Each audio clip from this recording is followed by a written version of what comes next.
Feedback is so important. It's probably one of the most important things for performance. How do we change what we're doing if we don't actually know how well we are doing? In professional sports, it's everywhere. And as we get better as an athlete, we get more feedback. We get better quality of feedback. But when it comes to work, it can be quite hard to get feedback often and to get that feedback to be useful enough to actually change things. In this video, I'm going to talk about how to get feedback and how to take feedback, because it seems really weird that most areas of development talk about giving feedback. Very few seem to talk about how to receive feedback and how to use that to improve yourself. Now, with what's been going on and everything's changing, feedback has become so important, because normally we'd get feedback from a day-to-day basis. You know, we might see our manager, we might see our boss, and they would be like, hey, look, this is good, this is not so good, maybe you need to work on it. But when we're in a remote condition, that can be very difficult. Or when we're even going into the office, there are lots of people vying for that person's time. And once you do get that opportunity to have a discussion or to get your review, you need to make use of it to maximize that person's time. In this video, I'm going to talk about the 4 things you need to do when getting feedback, which will help you to use that feedback, maximize it, and therefore help you to get to where you want to be. Before I start talking about those 4 things about feedback, if you haven't already, we'd love you to subscribe to the channel. We're all about performance, but all about sustaining performance over long periods of time.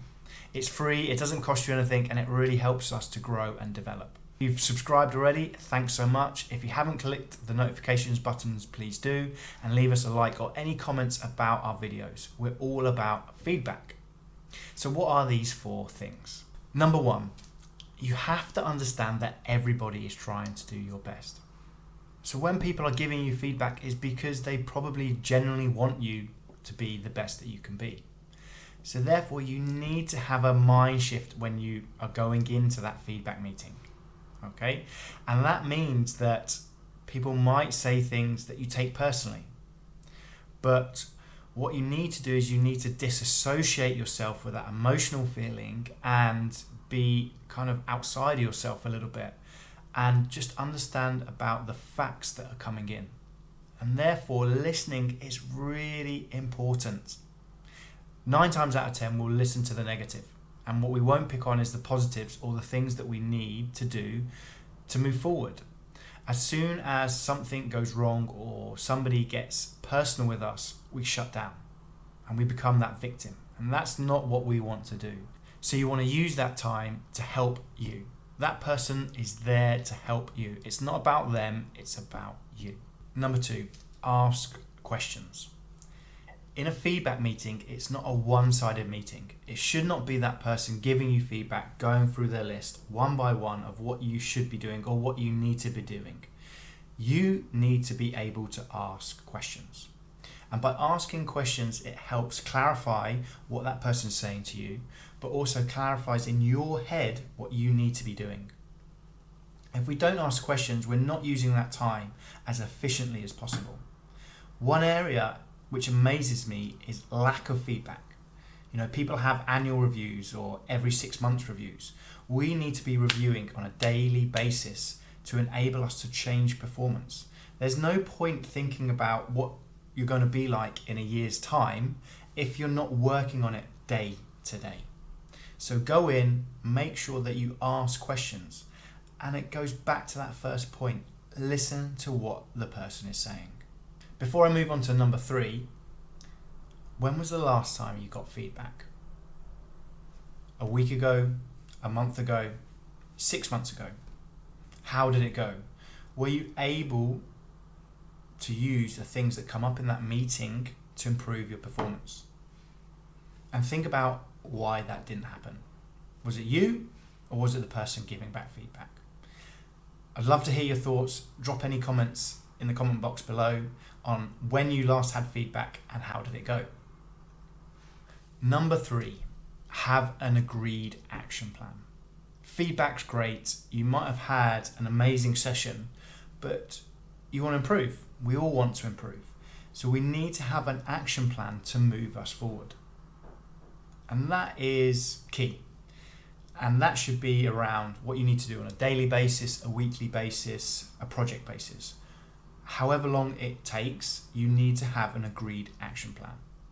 And by doing that, both sides of the story or both parts of the discussion understand what needs to be done.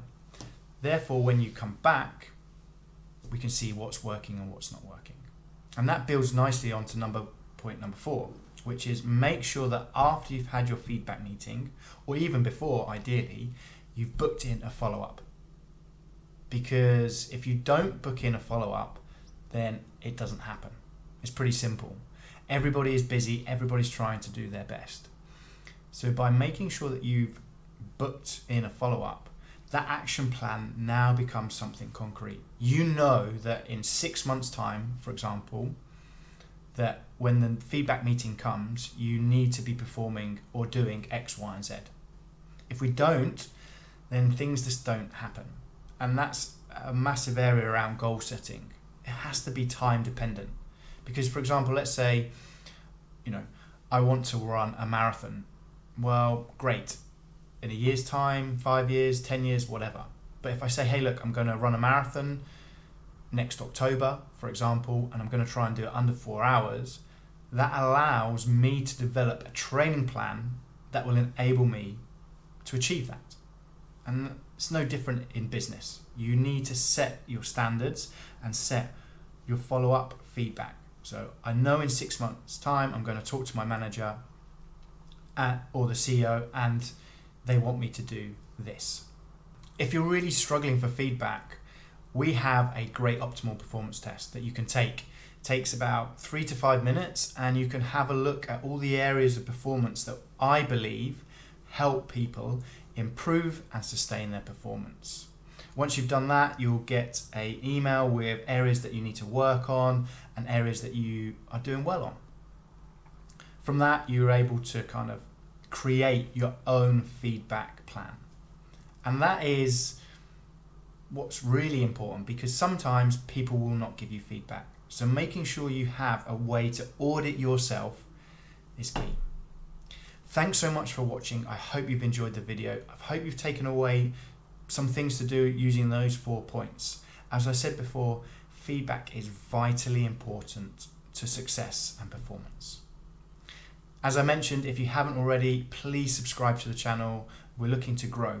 We're all about looking at performance and using sports and business to work together to achieve great results. Have a great day, and I'll speak to you soon.